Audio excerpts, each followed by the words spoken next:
Hii ni Winnipeg Swahili TV. On en profite aussi pour donner la vraie information aux Congolais, puisqu'il y en a qui ont la joie d'annoncer des chiffres, sans tenir compte de la réalité. Ceux qui veulent avoir des informations, il faut qu'ils se forment à la source. Les travaux de Buji-Mayi qui concernent les auditoires, les hommes, l'électricité. Il y aura 35 000 mètres à aménager en termes de terrain, en termes de ceci. Ça va coûter au total 17 millions de dollars. Et l'entreprise avec laquelle nous avons signé un contrat, donc qui a gagné les marchés, préfinance les travaux. Tout ce qu'on a dit qu'il y a 42 millions de dollars qui ont déjà été décaissés, c'est des faussetés. Préfinance les travaux, ils nous soumettent des factures, nous validons des factures et nous amorçons la procédure de paiement des factures qui ont été faites. Pour ce qui concerne par exemple les travaux de l'université de Buji-Mayi, jusque-là, la République démocratique du Congo n'a déboursé que 18% du montant total.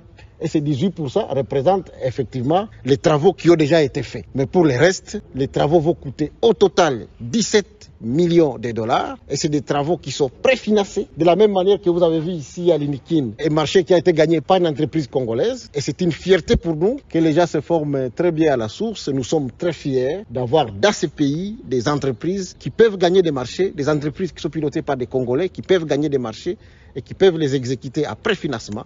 Ce n'est pas comme tous ces marchés dont vous avez toujours entendu que quelqu'un vient, il prend l'argent, il part avec l'argent. Ici, l'État n'a rien donné, l'entreprise construit, nous met des factures et nous on les valide, ils sont payés. Moi, je m'occupe de faire les infrastructures. Il y a des comités de gestion dans chaque établissement qui va s'occuper du reste. Pour ce qui nous concerne, Fatih Beto m'a demandé, moi, de construire les belles universités, de réhabiliter les hommes et les recteurs vont devoir loger. Ils vont devoir fixer des conditions. Mais je vous dis, aussitôt terminé, nous avons décidé de faire cette tournée des grands chantiers de l'enseignement supérieur universitaire. Je voudrais souligner de prime abord que le président de la République, Félix Tshisekedi, a montré son attachement à la jeunesse et a voulu marquer, au-delà de cette politique qu'il a initiée dès l'entrée en fonction, celle de la gratuité de l'enseignement, il a voulu marquer sa présence à l'enseignement supérieur par la construction des infrastructures de qualité. Et c'est dans ce cadre-là que nous avons lancé à l'UPEN la première phase de la construction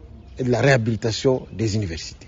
Vous avez vu vous-même ce qui s'est fait à l'UPEN, où des bâtiments de grande envergure, faits à la dimension de la grande Linikin qui avait été construite par Monseigneur Gillon. Nous avons aujourd'hui Félix Tshisekedi qui donne à la jeunesse congolaise l'espoir d'étudier dans les bonnes conditions. Alors, les travaux évoluent très bien. Ici à Kinshasa, vous avez vu vous-même, nous avions lancé ces travaux en avril pour ce qui concerne l'INBTP, l'UPEN, l'université de Buji-Mayi, l'université de Kananga et Bunia. Les travaux ont été lancés officiellement en avril. Et vous avez vu ce qui a été réalisé depuis avril jusqu'à aujourd'hui. Aujourd'hui, nous sommes le 4 janvier. C'est un travail gigantesque. Il y a pratiquement à l'UPEN des hommes qui sont faits prêts, sont terminés. Des auditoires qui sont quasi terminés. Et vous venez de voir ici à Linikin que les hommes 20 et les hommes 30 qui ont fait passer tous les grands que nous avons dans ce pays sont quasiment réhabilités et les travaux sont presque terminés.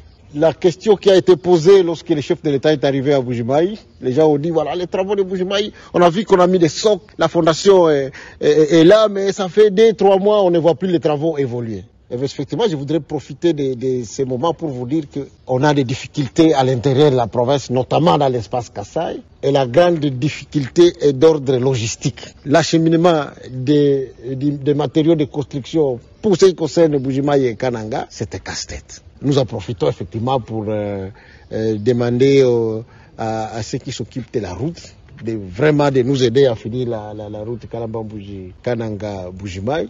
Cette route nous permettra d'avoir la possibilité de faire un acheminement facile des matériaux et donc d'accélérer les travaux de construction de l'université de Buji-Mayi. Hii ni Winnipeg Swahili TV.